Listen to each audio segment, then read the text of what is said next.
민대신 어도어 대표가 이번엔 하이브 산하 레이블인 소스뮤직과 뉴진스 뺏기에 대한 진실 공방을 시작했습니다.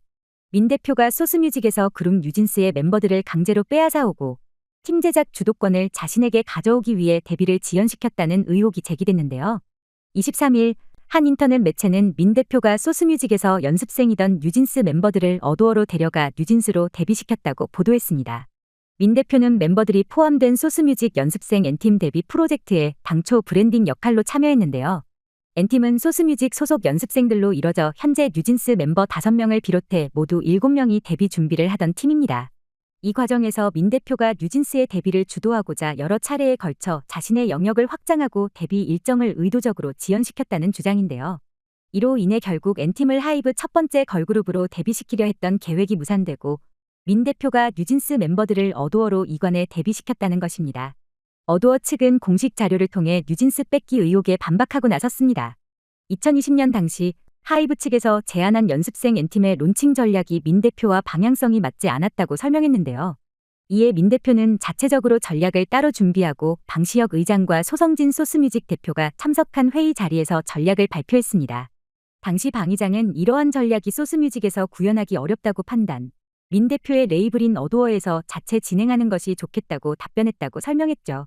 그러나 민 대표가 발표했던 전략이 이후 소스뮤직에 의해 카피되어 다시 논의가 되는 와중이었어서 제작 타임라인 논의가 난항을 겪을 수밖에 없었다는 주장입니다.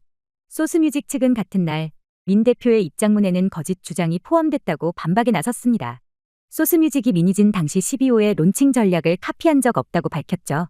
그러면서 방 의장이 2020년 민희진 당시 12호가 제안한 론칭 전략은 N팀이 아닌 새로운 팀을 통해 현실화하라는 의미였다고 주장했습니다. 한편 의혹을 제기했던 해당 매체는 보도와 함께 뉴진스 멤버 당시 연습생 때의 영상을 유출했는데요. N팀 중 5명의 뉴진스 멤버들을 어도어로 이적해 데뷔시키는 과정에서 민 대표가 무속인의 조언을 받았다고도 주장하며 민 대표의 개인 카톡 내용까지 공개했죠.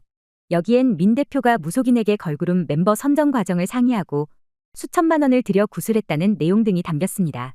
민 대표는 보도 내용에 나온 회의록이나 개인적인 카카오톡 내용이 하이브와 소스뮤직의 협조 없이는 다루는 것 자체가 불가능한 내용이라며 자회사 대표를 비방하는 보도 내용 및 자료를 제공한 하이브에 대해 한심함을 넘어선 비도덕적 행태라고 강하게 비판했습니다. 어도어와 소스뮤직은 서로 강력한 법적 조치를 예고한 상태입니다. 소스뮤직은 이달 중순에는 민희진 대표에 의해 르세라핌 등이 피해를 입었다며 손해배상 소송을 제기하기도 했었죠. 계속된 의혹 제기와 반박에 반박을 거쳐 하이브 내란이 지속될 것으로 보입니다.